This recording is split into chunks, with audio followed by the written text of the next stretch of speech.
Hi viewers, welcome to Ask Talks. I am Alapati Srinagesh, a consultant corporate trainer and consultant psychologist. Today the topic we have taken is attitude is everything. So let us understand what an attitude is. Attitude is the way we think, the way we feel, the way we look at all the things in the world, including ourselves. The way we think dictates our life. We are what we think. If we take the quotation of Henry Ford, the inventor of motor car, he said, before you begin to do anything, if you think you can, you are right. Suppose you think you can't, then also you are right, because doing depends on thinking. So let us understand it from the wars, because wars are also said to be won twice in this world. War is won first of all in the mind, and then that is in the thought. Secondly, it is in the reality. If we look at a story in Bible of David and Goliath, David was a shepherd boy who had to fight with Goliath, because David expressed his interest to fight with Goliath when all the people of David expressed fear about Goliath, saying that David has got huge, David, you see Goliath, he has got a huge size, don't you think that he is too big to hit? This is the way they asked the question. So then the David replies by looking at Goliath, I feel that he is not too hard to hit, or he is not too big to hit, he is too big to miss. Then they gave him an opportunity to fight with Goliath.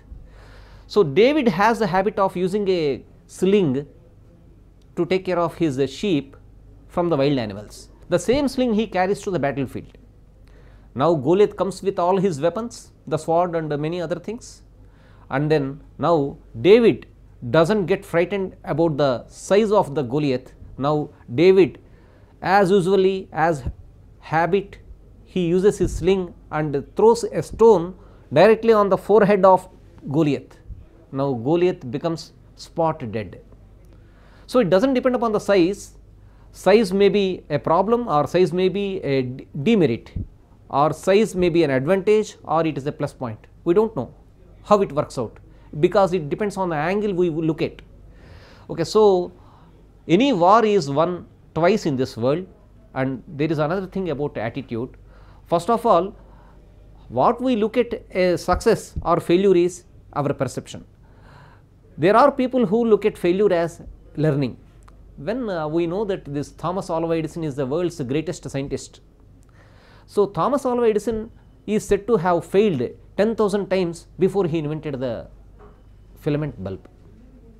So when somebody asked Thomas Alva Edison, sir, how did you find, or how did you feel when you failed 9,999 times before you invented the bulb in your 10,000th attempt? Then Thomas Alva Edison replied, I did not feel that I failed, I feel that I learnt in how many ways it is not to be done. So this is called as either I win or I learn. There is only winning and learning, there is no case of failing, there is no concept of failing.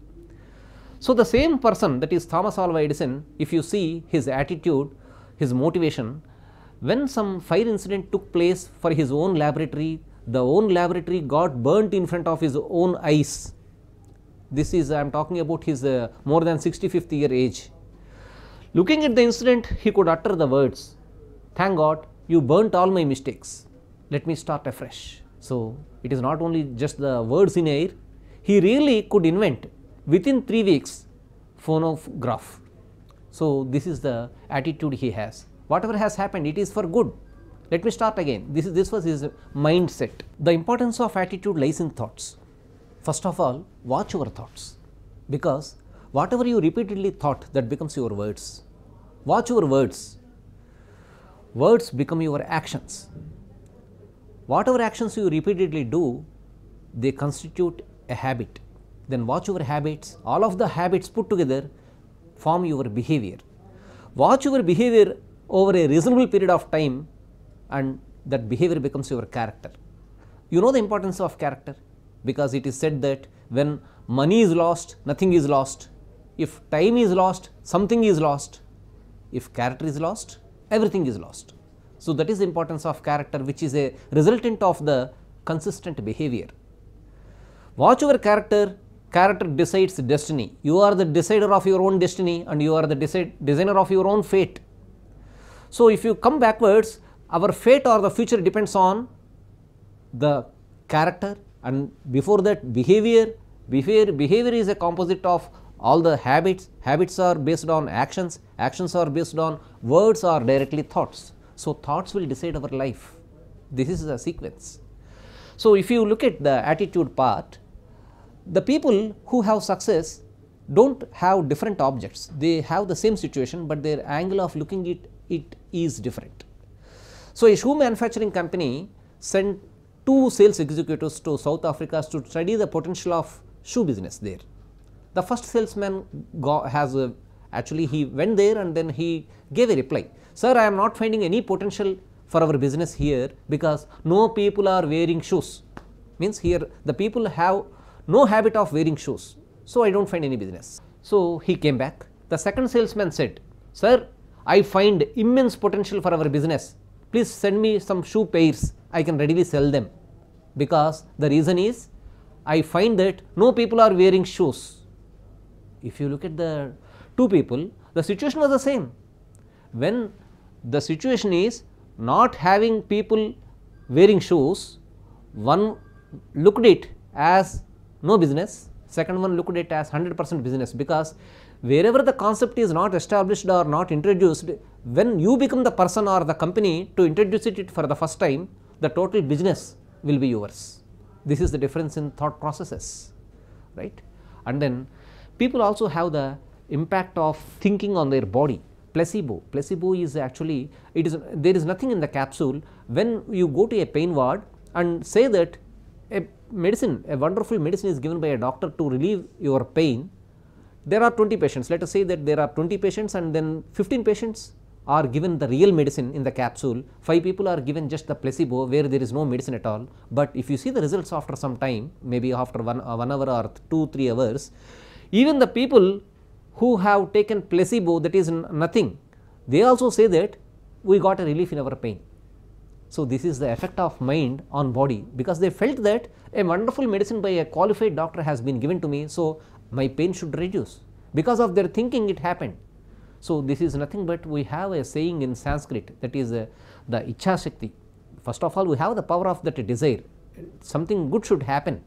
So, that is also supported by another saying that Yad Bhavam Tad Bhavati. Whatever the human mind can conceive and perceive, it can achieve. This is said by Napoleon Hill.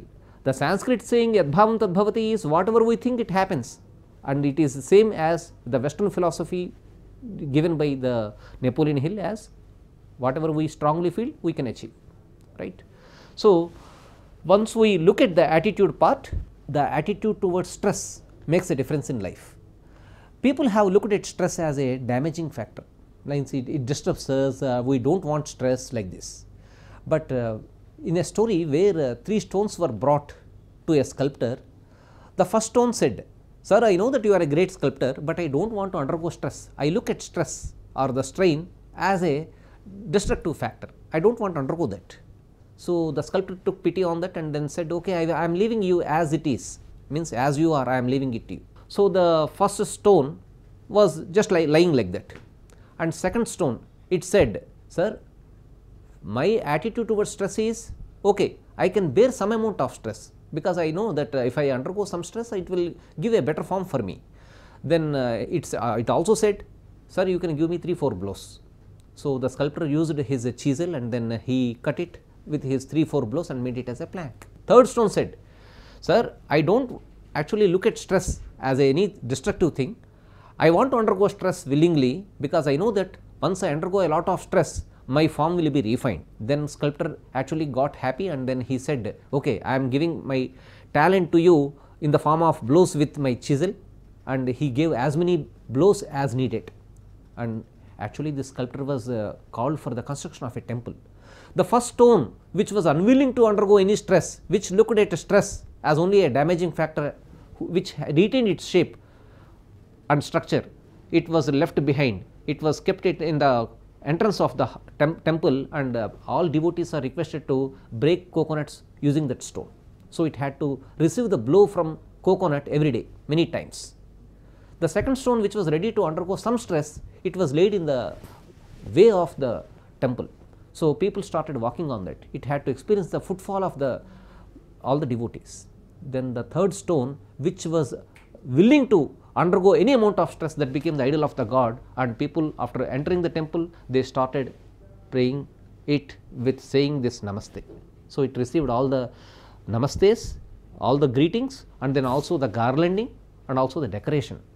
So this is the way, once we look at anything, the way we look at makes a difference. So with this, I hope that you take it into your active life and then look at all the things with a positive note. Bye. Thank you. ఉపన్యాస కళలో మీరు నిష్ణాతులు అవ్వాలనుకుంటున్నారా?